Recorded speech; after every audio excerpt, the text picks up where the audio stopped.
Hello, world. What separated your deep ball from everybody else? My deep ball, it has a little secret sauce to it, man. Never get too high, never get too low, but just keep moving. The whole story is Carlos never beat me in any kind of sports in high school. Welcome, everybody, to the Cincy Jungle Super Show post-draft. I'm Ace Boogie, joined by my Cincy Jungle brethren, Anthony Kazenza, John Sheeran, and Zim Hude. Fellas, how we doing? That sums it up. Yeah, that's what the draft does, man. It just takes you just follow it for a total of what, like 18 hours for 3 days, and then you just do all this stuff, and it takes the wind out of you. But it's a months long process, and then it's over, and it's it feels good to be over. Me personally, I know, like we talked about the Civil War. I was honestly tired of it. I was so ready for the draft to get here. So we could all collectively come together and just unite around these draft picks. And I'm just glad that finally has happened. There's still been some remnants of it still out there, but it's just good to have everybody come together collectively and finally be through the draft. And I think the next thing we're going to be wondering about is OTA's training camp, and then there's that dead season. But it's good to at least have the draft, I think, through, in my opinion, at least. But no, we're not done, people. Hey, John, we're not done. We got the UDFAs. It's time to really get into this. You just getting started. We got Dylan Moses out there on the street. We got some guys we got to grab up, bro. It's not over. That's true. I just put up a post ready to be out there for. They signed like an undrafted cornerback. They signed a punter from Ohio State. Ooh, so, okay. How about the Steelers? Or I'm sorry, Pittsburgh. The Squealers, how about their punter? Y'all get a load of that guy? No. They drafted him in the 7th? Yeah. He's a big boy. He's a really big boy. Are you sure it's not Big Ben masquerading as a punter? Are you sure it's not just Ben? I'm convinced it's his soulmate. Is that the dude that's all tatted up? I don't know about his tats, but he got a belly on him, and he's ready to He's ready to do a little bit more than play some football. He's ready to wrestle. He's ready to go to the buffet. He's ready to throw down and eat. So part of my plan is that he goes and eats, and Ben comes back out of shape. They meet up at buffets, and then they come back to the season. Joe's in shape, and we now have a little bit of an edge coming into the season. But just kicking things off, I guess, like, what are your overall thoughts on just the draft 1 through 7? We'll start with John. What are your thoughts on just like what the Bengals did in this draft? And if you could give a grade for it, I guess everyone can give their grade after you recap your thoughts on it. Man, the grades. I don't want to say indifferent. I just feel like it's just it's okay. Like, obviously Chase is great. I think Carman is slightly better than what people give him credit for. I think Asai is one of the better picks in the entire draft for any team. And then the entire 4th round, it's weird because the Bengals don't normally dive into group of 5 players that early. Like, they took Logan Wilson last year out of Wyoming, and that was like the earliest we usually see them like take non-Power 5 players. So them getting Cam Sample and Deontay Smith. I didn't really know a lot about Smith, but I've heard a lot of good things about him. So it was interesting to see them go a different route in that sense, but still address positions of need. And they seem to have a plan, an offensive line. They want to start Carman at guard, and they want to groom Smith into one of the tackle spots, preferably, I guess, right tackle after Riley Reif moves on. I think that's a fine plan. I just don't know a lot about some of these guys that they invested in. It looked a little bit different. I think it's fine to take McPherson where they did. There's precedent with Jake Elliott, but it does seem now that it's different, and it's not a true competition with Seibert. It's like Seibert's gone. He's just here to stick around for camp and whatnot. And then I think Evans is fine in the 6th round, and Hubert, whatever, 7th rounder. So I think, yeah, if you just want to give it a B minus, that's perfectly fine. But there's still a lot of projection and unknown in this class, and they do probably need to hit on some of those day 3 guys. And it's really just a wait and see situation. Sam, what were your thoughts on the draft, and what's your overall grade for it? The draft, I made this little speech and I put it on Twitter not too long ago, and it just was saying that, everybody has a plan. I think John has like a different perspective that I think that I can appreciate that's different than a fan like myself. Whereas I take a dive into players or whatever, but it's more so his job to analyze players more in a deep dive. And even you yourself, Ace, going to and cut the tape on and do like these deep dives. I think everybody has a plan, and we all have a plan, and we all have these guys that we would have did. And even after they executed the trade, which I think is the greatest thing that they did in the draft, I still find myself saying like, damn, let's trade back up and let's go get Creed, or let's go get, this guy, or, and it didn't work out that way. But I will say this, some of the guys that they did get that I absolutely knew nothing about, like the kid from ECU, I think if it's what I'm seeing right now, now that I'm starting to go back, go look at highlights first, go look and see what other people are saying, different things like that, it could prove to be like a B+, maybe A-. But it's so many variables out there on the guys that they pick that it's really hard for me to get a read. And they did this philosophy that a lot of times does not work, where it's like, and the Raiders do this every year. The Seahawks do this every year, where we're going to draft our guy. We don't care what the consensus pick, what the consensus feeling is. And they got to make sure that it works, because the one thing that I was telling you is that they have no room for error with that second round pick. After you go, like me being the leader of Team Chase, you cannot, like the round 2 Carman, it cannot be like any lingering stuff from no back surgery. It cannot be any of these other stuff, because the public opinion of people like myself are going to be like, what are you thinking? Like you had Dylan Radins, you're going to name, that's when you'll have all these people come back and say, you should have got this guy. You should have got this guy, whatever. So they better know what they're talking about with Carman, because that's the plan for Team Chase always was the round 2 guy has to start. It has to be, that is a premium pick. There's no room for error. I don't have no time for no projects, none of that stuff. So I think they did themselves a good deal by getting the trade and getting more players in there. And some of the guys like Shelvin, I would have probably went Bobby Brown at that time, or I would have went to some of the 3 techs around that time. And you could say that throughout the whole draft, but it remains to be seen like how it's going to play out. I don't dislike anybody that they got. Whereas, like, I look back at the sample pick or certain picks that stand out to me in the history of Bengals and stuff, it just said I absolutely do not like that pick. I think it's just Carman where it's at based on what we all thought it was going to be. Coming into the draft, I thought Carman was like my 6th or 7th option at guard or guard/tackle. So we'll see how it plays out. But overall, a B. I think it has the potential to go A- if Carman just hits. They just got to hit on one of the 3 out of the defensive up front guys. They got to hit out on 2 out of 3 with the offensive line guys, just because of what they did to get to that point. So that's my overall thought. Hey, C, what do you think? Look, I mean, this entire offseason, whether it was in free agency or going into the draft, this was, it's always exciting to get a plethora of wide receivers, the edge players, all that kind of stuff. But this, I've kind of been saying it for a while, this is kind of a meat and potatoes type of draft, and it needed to be. They needed to shore up both lines. They needed to get big bodies on both defense and offense, and they did that.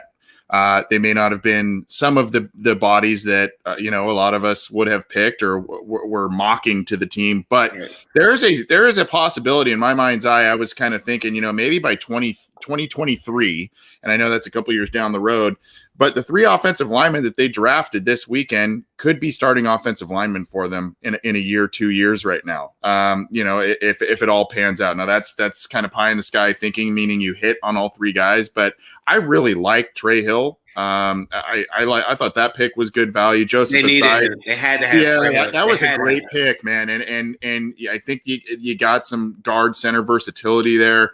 You have potential guard tackle versatility with Carman. I know he wasn't everybody's favorite. There are some things to work on, but the size and the fact that he played at a big program and they entrusted him to protect one of the best college football quarterbacks that has come out in a very long time at Clemson, protect his blind side, and he did so at a pretty high level. He moves really well for 320 plus pounds, close to 330. The thing I liked about it, he wasn't my favorite guy, and credit to John, because we did listener questions live on Friday afternoon, and he pegged that Jackson Carman pick. Look, the thing I like about it, that was their guy. They could have picked him at 38, and it could have been deemed a reach. It may still be deemed a reach 8 picks later, but they got 2 more picks, and they got more needs taken care of down the road. So I guess how I look at this thing is, yeah, you're kind of going, man, they really stacked up on defensive line. Yeah, they got 3 offensive line, and maybe that's a little overkill. But this team has been absolutely ravaged by injuries, and they need depth, they need bodies, and they need to get after the quarterback, and they need to protect the quarterback. And I think that while it may not be the super all-star names in this year's class, I think they did a pretty solid job. I would give it a B.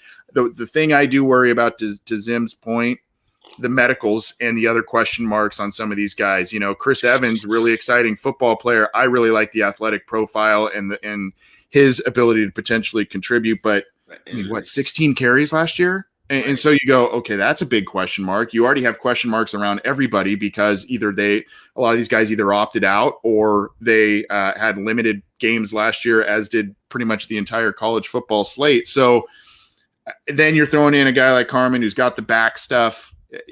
The medical thing can't come back and bite him. That's the big thing. And these other question marks on some of these, you can't have that bite him. They better be damn sure that these guys are going to be ready to play and contribute early on. So I think I would go BB plus. Yeah, I would go BB plus. I like a lot of what they did, and I like that trade back in the second round. But I don't think it's an absolute home run, but I like a lot of things they did.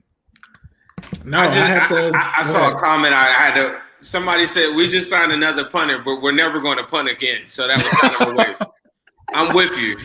Apparently, we just signed, I think it was Puka as well, the running back. Puka Williams. Oh, nice. It seems that we just signed him as well. For me, I said it on Twitter. I think it was a A-1 for me, and that's just because I'm kind of in the minority. But when I was talking to Zim, one of the things that we harped on before, like we even had the Civil War, when it was just about wide receiver or best player available, I was like, we got to get the trenches right. We got to get the trenches right in terms of the offensive line, not just the offensive line, but the defensive line as well.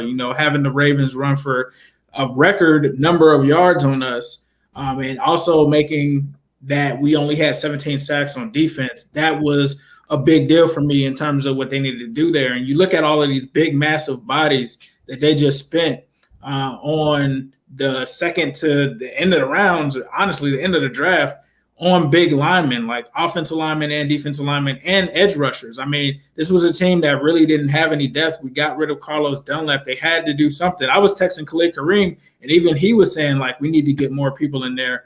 So to see them go after him and get a guy like Osai, especially in the third round, I think was a steal. And just hearing the story about the Jackson Carman thing, I also, just like John did, like, my last mock draft, just randomly, I just decided to throw Jackson Carman in there. It just was how it fell. And I was like, well, I've heard Willie talk about this guy. And this was before I even talked to Willie. And I was like, well, I'll just throw him in there. He might be a guy to consider. And then on the day that it was about to happen, Willie says, call me. And he's like, yeah, Duke talked to me about him. I gave him a good review. He asked, could he play right guard and tackle and left guard? And I said, yes, he can do that. I've worked with them. They just kind of did their due diligence. And they also talked to, I heard the head coach at Clemson as well. So they did their due diligence on all of these guys. So a lot of that stuff with people just thinking that they just took Jackson Carman just to take him. They did not. They did their due diligence. If you take Jackson Carman, that's your guy. Exactly. They talked to Paul Alexander. And at the time, I heard that they were targeting him in the late second round. So that was confusing to me because I had to reach out to Malik Wright and stuff. And I'm like, oh, what did you hear? And he was like, no, I heard 38. And I'm like, that's not what I heard. And so I figured that they were going to make a trade because I was like, we have an early second round pick. I didn't know if they were going to trade back or trade up, but I knew that something was going to happen there. And to see them get the 2 picks with the 4th rounders was just amazing to me. For them to get that value was just crazy. And so I think that really set the tone for the draft for me. hearing Willie Anderson co-sign Jackson Carman, that was all I needed to hear. I'm not an expert offensive line evaluator. I couldn't tell you what great offensive line technique is. I'm not going to lie to you. So when Willie told me that, I was like, cool, I'm sold on it. It's a guy that played for a top program. As Anthony said, Clemson, I'm all in. They loved his video on Chase Young was one thing that they told me as well against Chase Young. So that pretty much sold me on it. And after that, we ended up getting a lot of guys in the trenches, and then we got a kicker, which we needed, which I felt like was a super underrated need, because I also do another podcast that's called the AFC North Talk with all of the guys, and Austin Seibert came from Cleveland. There was a guy that literally got on my show called Quincy Carrier. He's a huge Browns YouTuber. He literally has videos dedicated to how bad Austin Seibert is. So when we signed him, I was worried because I was like, this guy is worse than Randy Bullock. Hey, did you notice that they had the Austin Seibert jerseys in the pro shop and stuff like right when the draft started? Yes. And the Trey Hopkins ones. Yeah, right. I was like, what's that about? I just want to point out another comment. Michael Jordan, not Michael Jordan. That's Michael Jordan's brother. Said, please show us that white jersey, Anthony. I asked Anthony the same thing. Because it's a lot of people out here that still don't have the jersey, bro. Like that's mixing. That's the white mixing. That's special right there. Yeah, it's nice. My gift from my brother. So thanks to him. Pretty cool. I'm stoked on it. Fits nice. I like it. Right, but for me, it's an A- just because of the trenches. I mean, I really loved the Tyler Chauvin pick. I just imagine, like, I'm not gonna say that he's gonna make the roster, but I just imagine Renell Wren and him sitting next to each other and just daring anybody to like try to run the ball on that, because you just have two massive human beings there. I love that. The Trey Hill, as you guys said, I love that as well. The more I read up on Chris Evans, the more that I like him. He was a guy that kind of flew under the radar because I think he got suspended or something like that, some kind of academic mistake, quote unquote, that they had. I mean, I'm not expecting these guys to be world scholars. I mean, they're professional athletes. So that just equaled to me, let's tread on the tires. And it seemed like Zach was really excited about him. At first, I thought he was going to be primarily a special teams guy. From what Zach Taylor said in his press conference, sounded like a guy that could fit the Geo role. And now they just picked up Puka as well. So I just saw them throw a lot of darts at positions of need. And I love what they did with it. So for me, I'm actually going to give it A- because I'm just going on Willie and his faith in Jackson Carman. And I know that they're also going to have Willie working with Jackson Carman this offseason as well. And I just think that, and I also saw Chris Sims say that he felt like Carman was the second best guard in the draft. So for me, I'm just going to pretend that Carman is going to work out. He's going to be a average to above average guard. And that's all we really needed on this team and on this line. And with that, you add in Jamar Chase, of course.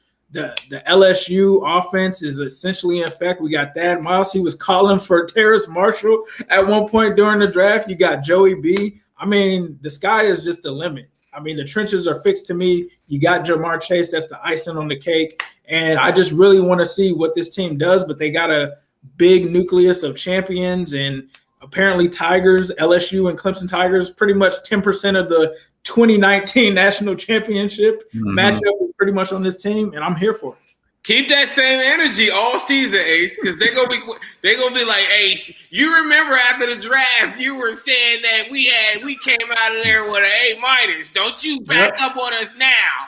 Well, I mean, obviously with drafts, you gotta wait until 3 years, but as of now, I gotta say what I gotta say. I mean, there was a time where I think I went back to 2015 and I loved the Paul Dawson pick. I hated the CJ Uzomah pick. So I mean, you never know. Yeah, funny how that worked out, right? Usually when the Bengals end up trading back and getting more picks and all that kind of stuff, I go, oh man, a lot of these guys aren't going to make the roster. They're not going to help out. I feel a little bit differently about, even though they gained 2 more picks, I just feel like there's more competition and more openings for these guys to actually come in and contribute, and that's kind of what makes me excited about it. I think if I had some knocks, I wanted the Bengals to draft a kicker. I think 5th is maybe a little early, but hey, if that's the guy they want, I'm sure Darren Simmons pounded the table for that kid. And the other thing with it is I would have liked to maybe had one more true pass catcher later on day 3, maybe another wide receiver that was sitting out there, maybe a tight end, something like that. But I mean, like we said, guys, I mean, I just kind of feel like needs are met and there weren't a lot of reaches, and even ones that if you want to consider Jackson Carman a reach, they got 2 picks for it by moving back and getting them. So it's just kind of like I didn't see them really stumbling over their own feet like we've seen a couple of times in the past. This is a good segue for Chris Evans, because you mentioned that they didn't add another true pass catcher. Chris Evans came to Michigan as a slot receiver. Yep. I don't know where I think he was from Indianapolis or something like that. But I mean, he came to Michigan in 2016. He was originally a receiver. He transitioned to running back and he averaged like over 5 yards or like 6 yards a carry for the first 3 seasons. And like Ace mentioned, he was suspended for the entire 2019 season due to an academic mistake. During that suspension, he worked 3 jobs in Ann Arbor: a carpenter, a dishwasher, and a special teams coordinator at a local high school. And he was really credited for handling that whole suspension well. As soon as I read up on that, and then someone hit me up about a couple weeks ago that the Bengals were interviewing Evans multiple times over Zoom, I knew that there was a connection there. I knew that they were going to love his character, and the fact that Ace mentioned he only has 320 carries under his belt. And even though he's on the older side, like, he's fresh and he's not necessarily just a running back, even though I think he's great in pass protection. He fills that geo role well. But since they didn't add another receiver, they don't really have a true replacement for Alex Erickson. I think he does get a lot of snaps at slot in the preseason. He can carve out a little niche role there and definitely make the roster at the end of the day. That's a great point. Right. To watch some of the guys, though, that was one of the things that kind of hurt me, I think, watching the draft. Is like some of the guys that, and I tweeted this too, I think, is that some of the guys that I like, watching them go to our opposition and seeing like a Tywan Wallace late just sitting right there, or Darden sitting right there. People that I just think like some impact players, or like guys that I just know in my heart of hearts could have, you needed an Alex Erickson replacement somewhere. Like I know people don't think that's a big deal, but the special teams took a big hit this offseason. So like one of the things coming in this draft is I was like, I knew that they had to trade back at some point to get some picks, and to see a lot of those guys, go, it was a little frustrating. And I think that's where it kind of curves my grade a little bit too, because I'm like, it's going to be interesting to see how it plays out. I'll say that. But if they can utilize people like Evans, like they haven't before, like that's something that I'm going to be looking for, because they have to get every single thing that they can out of these guys. But I think the theme of this draft is we're going to stockpile these areas. And we don't have to hit, with the exception of Carman. He has to hit. Like there is no excuses for him. But the exception to that, I feel like they have opportunities to say, okay, this guy may or may not work. Just like they did with linebacker last year. A lot of people say, why didn't they draft because JOK was sitting on the board and they could have got JOK at one point early in there. And I know they love Notre Dame prospects. So I think the way that they did it, I see their philosophy and I see how it could work. It gives them opportunity for guys to not hit and they still be fine, and we never have to go back to it. That was part of the Jamar Chase thing to me, and I was telling Ace that on his live stream too. It's like we have our core trio. We don't have to come back for a premium pick like a wide receiver for a while. Like the next 3 years is locked in. These are our 3 guys. If you go and get some slot later on or whatever, I think that once they got the Chase, it just set the tone. Mike Thomas getting signed before the draft itself, it kind of sent out a signal like, okay, well, this is the replacement. So some of these things gave me clarity as we went along. But I think they made their core defensive front. They made their core wide receiver just by getting Chase. They made core positions like a thing of strength, maybe for the future, maybe not immediately. But it gives them room. So next year, if you believe in the Bengals, then you're saying, okay, they'll be drafted in the middle of the pack or 20-something. But we know that's a corner. I think they set themselves up for winning later on based on the picks that I had. And I was telling Ace too, I talked to a player not too long ago and said, and he outlined 4 games where they absolutely got their ass kicked up front. And I think Zach Taylor was he was recapping the whole draft, and he said, look, we just couldn't have that happen again. He didn't say this, I'm paraphrasing, but they couldn't come out there with Freedom.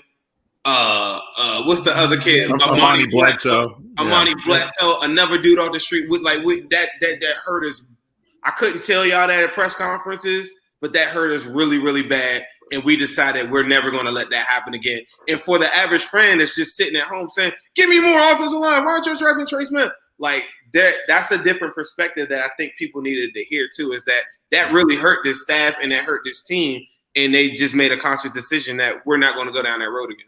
And the other thing, go ahead, John. Just real quick, after they drafted Shelvin, I counted up. They had 14 defensive linemen on the roster. They usually carry 14 to 15 when they enter training camp, and that's after like a couple undrafted free agent signings. And Freedom and Amani are still part of that, and they may get outed. So the entire group, complete upheaval aside from like DJ and Sam Hubbard. That's very clear. Definitely. I was gonna say the other thing too is they're still not done yet. When me and Zim were watching the post-draft interview with Zach, someone asked him, "Are you still going to sign players in free agency?" And he was like, "Oh yeah, there's positions that we didn't address that we will still be signing free agents for."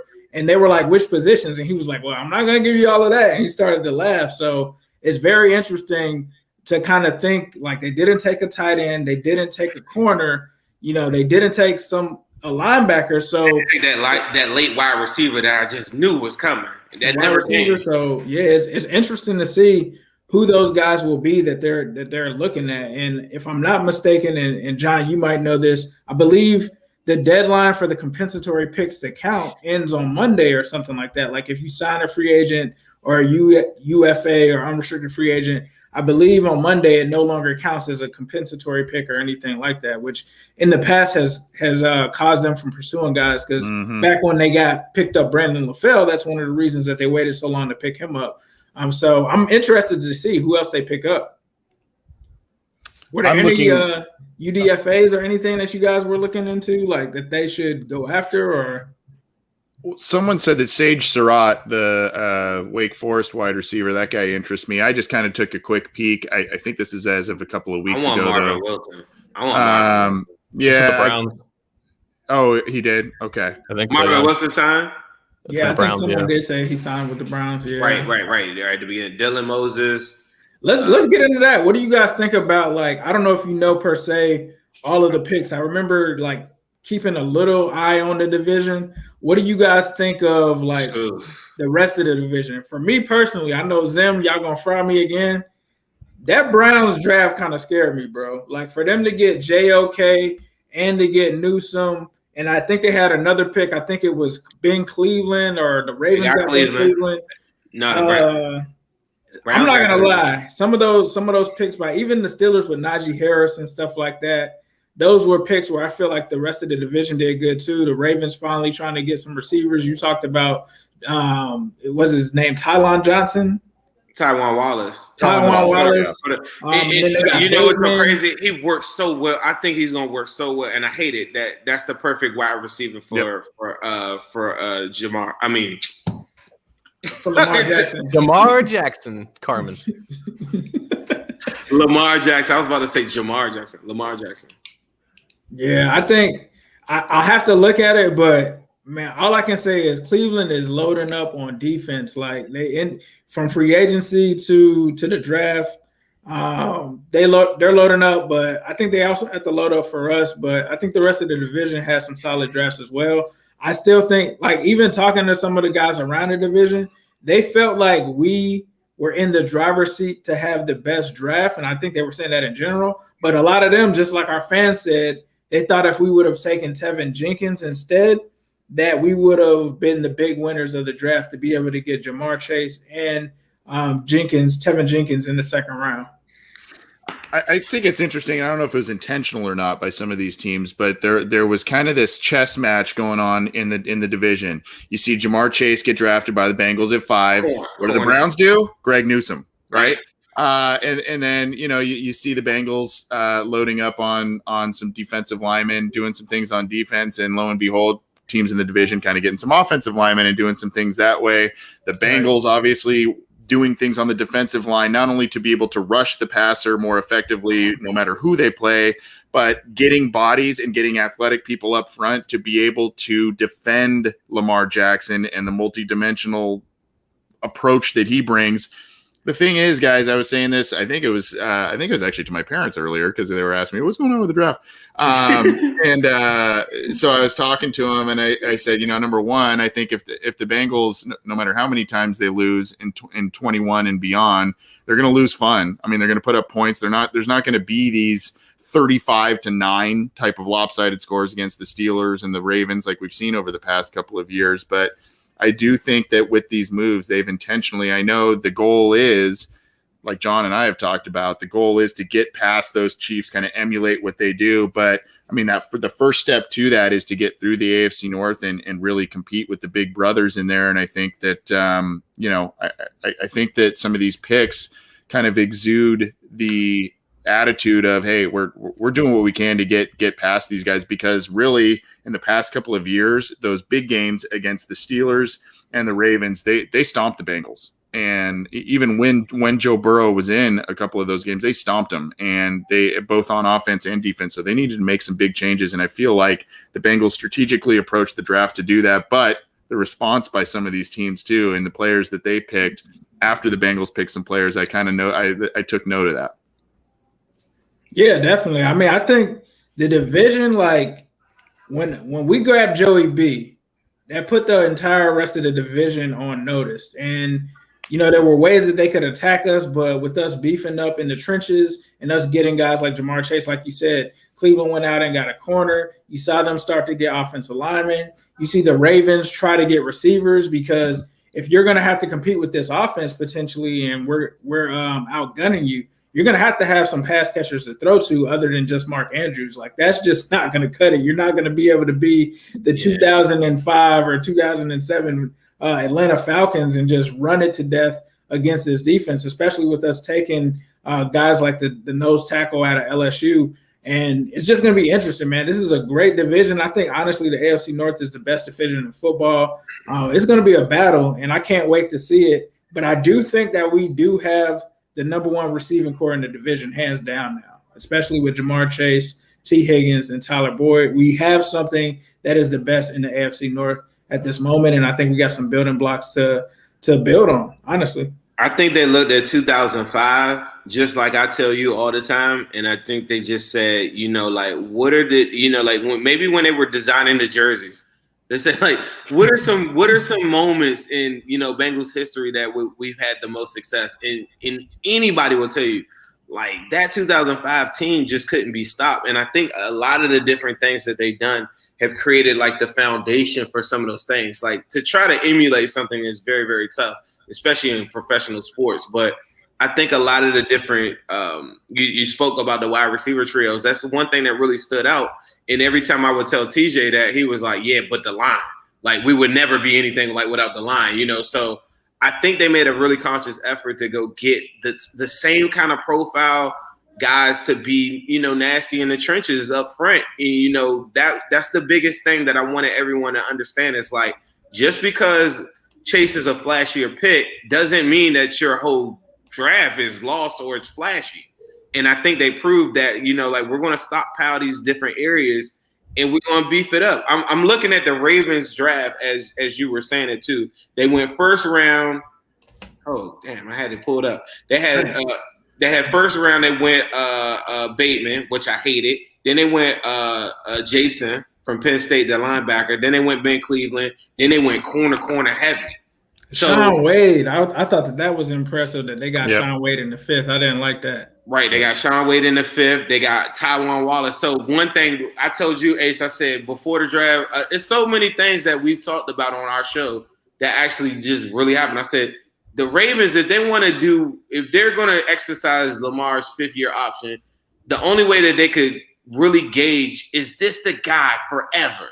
Like, I don't even know why they would still be asking that question. But let's say that they were, because there are a lot of people that don't believe in him. You had to go get him some type of weapons, and I think they did a really good job of adding the weapons that they added at the spots that they did. And then to Anthony's point is they came back with corner heavy. Like, it's some really valuable spots. So I think, the division is no joke, bro. Like, it's like, I think a lot of Bengals fans will probably look at it from a Bengals glass, the Bengals goggles on or whatever. I know John never looks at anything with Bengals goggles on, but yeah, they did some stuff that I think to combat us, because I kept on yelling and screaming at everybody saying, when are we going to do some stuff that's going to make everybody come back and come back and do something based on what us? Because we saw Lamar Jackson go out there. What do we do?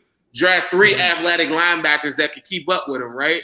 So now we see the division like, oh, okay, they want to load up at wide receiver. Okay, let's get our corners. Because Ravens arguably have like top 5 corners in the NFL. They just loaded up even more. And that's one of the things I kept on saying. It's like, okay, we're going to dictate personnel. I think they made a conscious effort too to get corners that can tackle in space as well. So I thought that was very telling to Anthony's point, like Cleveland and Ravens clearly. Pittsburgh, I mean, they did what Pittsburgh did. I mean, baby Gronk, they're always going to have a baby Gronk though. Pat, I can't pronounce his last name. Pat Frymuth. I don't know. But they're always going to have a baby Gronk, and they're always going to work in that system, and we're always going to hate those guys. And it is what it is, And Najee Harris, they everybody and their mom had him mocked him. My mom doesn't even watch football, and she probably is like, yeah, I bet you the Squirrels are going to get Najee Harris because it was already written. So it's like one of them things. It's like I knew it was happening. I know my Steelers fans. I run a Bengals versus Steelers page. He texts me immediately, and he's like, "Yeah, here we come," and here we come, and throwing yellow memes and stuff at me and all that crap. I don't want to cut you off, Zim, and I don't want to step on John because I think he had something to say. But I just thought it was really interesting in terms of the Steelers draft. It just kind of seemed, the Bengals were playing a little need based in terms of their who they picked in their first couple of picks. But it really, really seemed for a team that's picking in the 20s and the perennial powerhouse that Pittsburgh is, their picks were really driven by need. To me, it seemed that way. They needed a running back. They lost Connor. They don't have Le'Veon Bell anymore. They needed a running back. They want to be ground and pound, especially in the last couple of years of Ben's career. They wanted to go offensive line. They wanted to get that tight end. They got their next Heath Miller probably, right? I mean, a guy that we're going to hear Muth probably, right? When every time that guy catches a football. So it just felt like theirs for a team that was picking late just seemed a little bit more need based, and that struck me as a little odd. I mean, for starters, the Browns draft was really good. The Anthony Schwartz pick is bizarre. It's a little bit early for that, but I mean that's exactly the type of receiver that they needed. The Browns are just really good. They should be the favorites to win the division going forward. It's really up to just Baker Mayfield just being more than who he is. And like the Ravens and Steelers, like they could be like treading water a little bit, but like they're still ahead of the Bengals, and the Bengals are playing catch up, and that's more or less why I think Zim said this the best leading up to the draft. Chase is the way that you fast track that progress, right? Because you can commit to building that 2005 offensive line, but that takes a shit ton of resources and probably multiple years to get it to that level. Or you could just add another receiver. You can go out and get a free agent in Riley Reef. You can go out and get a second round guard, and you can fast track that progress. And I think, and with the Ravens, it was funny how they were so unsuccessful in signing a receiver. They went up to get Galladay. They tried to get some. I think Juju was in the mix too. They just settled on Sammy Watkins. So you knew they were going to add some receivers because they did need to add to that as well. But I think it's funny how this draft in this offseason has a level of symmetry to last year, because the Bengals' biggest need last year was linebacker. We all expected them to invest in free agency. They whiffed on Schobert and maybe another guy, and they settled on Josh Bynes. And then they drafted 3 guys all throughout the draft to just fill the need. Just don't worry about it. This year, we expected them to be aggressive in offensive line. They whiff on some guys, 3 offensive line throughout the draft, fill that need, get the depth, right? It's funny how they always seem to find themselves in these same patterns whenever they address a certain need, because they're never going to be the team that shells out and gets a Joe Tooney or gets the best player at their biggest position of need. They always find a way to just fill it with depth and with quantity over quality. And at some point, it just has to work, and it has to hit in order for them to catch up to these other teams. Because Ace is right; this is the most competitive division in the NFL, and maybe neither of these 3 teams can compete with the Bills and the Chiefs. But I think the Bengals have set them up to be in that conversation if these things go right. No, I'm with John on that. I think one thing I noticed just from working with the other guys around the AFC North, it was the first time that I actually had to watch all of our divisional opponents' games to truly evaluate that. Like I'm never. Have you done a show with them? You haven't done a show with them after. I haven't. I've gotten their thoughts on certain stuff because they pulled in and out. But the one thing that I noticed is that Joe Burrow is the key to us beating all of these other teams. I truly believe that and people call me crazy because Lamar Jackson won an MVP. Joe Burrow to me can just do different things that he can't do. And I think like John was hinting at, we can do things that some of those teams can't do. In terms of offensively putting up points, you talk about Jamar Chase, you talk about Joe Burrow. I truly believe that he's the X factor. The Browns, like John is saying, yeah, they're at the top right now.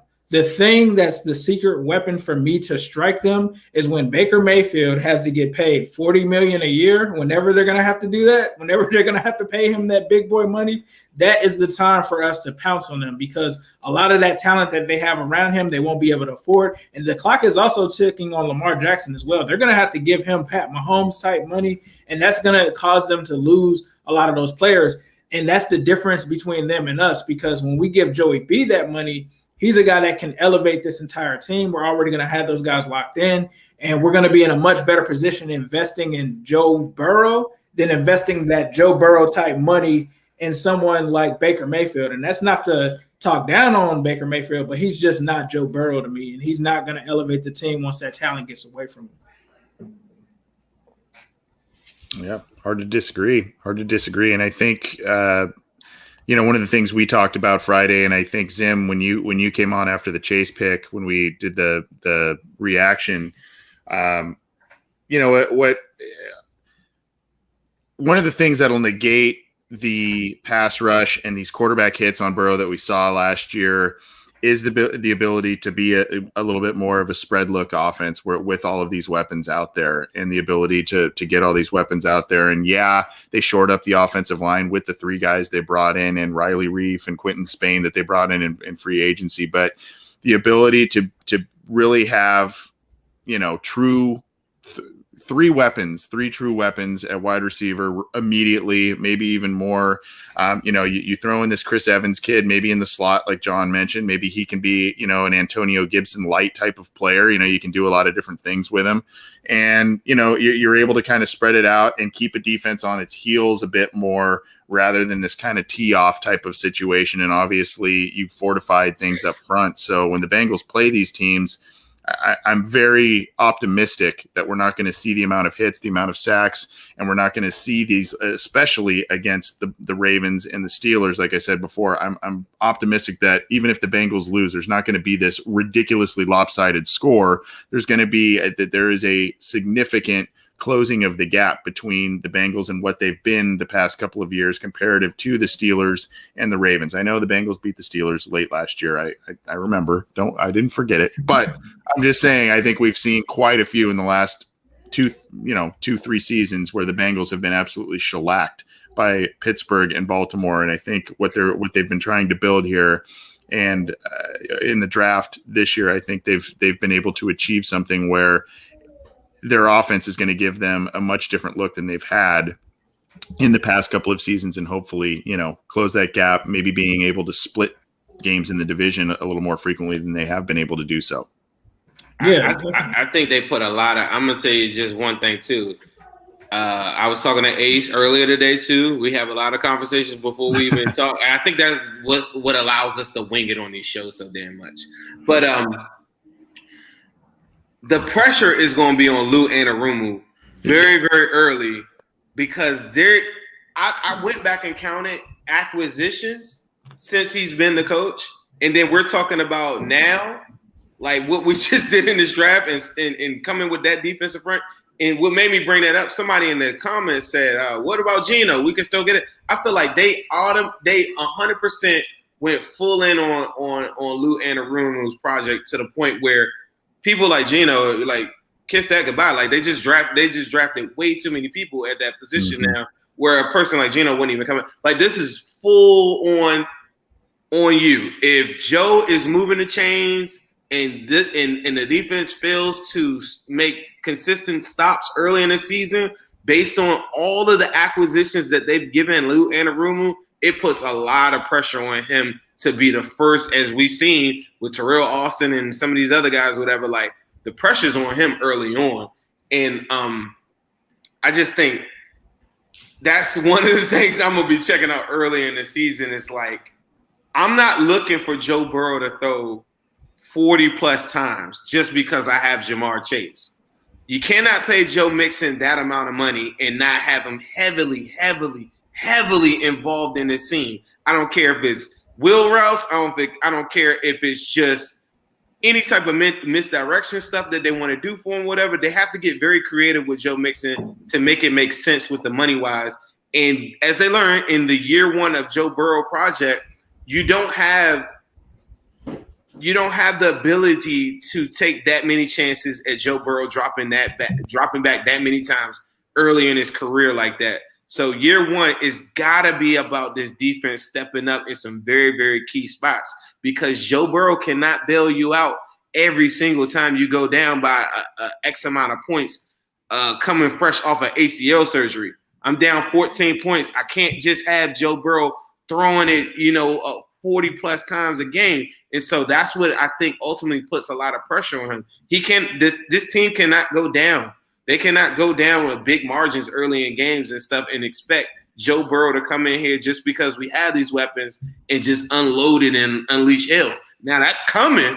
I see a lot of people in the crowd that feel like my soul. I'm going to put 40 on you. And I'm going to, that's me. I'm all about that. I want to drop points. And like Anthony said, if I lose, I want to lose with some points on the board. But you got to be smart and think about, we got a lot riding on this. If year one didn't teach us that, a Team Chase CEO guy right here telling you that, you don't have the luxury to just say, I'm going to drop back 50 times with this guy, because it's too much on the line, and they got to be able to have the defense back them up, and they cannot afford to go down in these games. Based off of all of this stuff that I've seen, they've given him a lot of different pieces. I'm sorry, Ace, but I don't – when you win comfortably, you don't throw the ball 40 times a game. Right. And you don't win comfortably anymore without throwing the ball successfully. It's going to depend on how successful those first 20, 25 passes are. You don't want the bulk of your passing production coming from attempts 26 through 40. I think that's a misconception, because people are like, don't have Burrow drop back 50 times. That only happens if your defense is giving up points. Right. You have to keep up with that. That's how you score, and that's how you win comfortably. And I think it was also cool to hear offense coordinator Brian Callahan after the Chris Evans pick. I think someone asked him about the rotation going forward with Mixon, and he made a comment saying, I don't want to take Mixon off the field anymore. And I didn't take that as they're going to run Mixon into the dirt like Todd Gurley. I took that as they're going to use Mixon multiple ways. They're going to use him as a receiver. Mm-hmm. They're going to get multiple running backs on the field, which should have been the plan all along. And I'm glad it is the plan now that they have $48 million attached to his name. Right. No, that's real. I was just gonna say, for everybody watching live, whether it's on the Orange and Black Insider YouTube channel or Zim Huday's YouTube channel, please don't forget to hit that subscribe button. We got over 400 people watching live now. If you're watching us through the Cincy Jungle Facebook, please be sure to leave us a like there. And you can also find this, if you're listening to this, under the Cincy Jungle podcast. So wherever you get your podcast, we're going to have this on audio form. We've got a ton of draft content, whether it's from the OBI, Matt Minnick, the Orange is the New Black podcast. We're all under there. We're all loaded with content, and we would love to have you guys listening. I see a lot of you guys excited here in the chat, so just wanted to make sure. Don't forget to hit that subscribe button. Get fired up then. I'm kind of glad that Matt isn't here, because every time he's on here, I always have to be like, you know what, let me put some bass in my voice. And this is the first time I get to talk to you guys and really talk, because Matt sounds like Barry White every damn time he's like kicking my ass on here or whatever. I can really talk like how I really talk. Like, thanks, Matt. Well, that's all I had. Was there anything that you guys wanted to discuss before we get out of here? I know we're all tired from the draft. There's been a lot of content coming out. Well, guys, thank you for listening. This has been the Cincy Jungle Super Draft Show post-draft. And as usual, we're going to leave you guys with a Houday. Hello, world. What separated your deep ball from everybody else? My deep ball, it has a little secret sauce to it, man. Never get too high, never get too low, but just keep moving. The whole story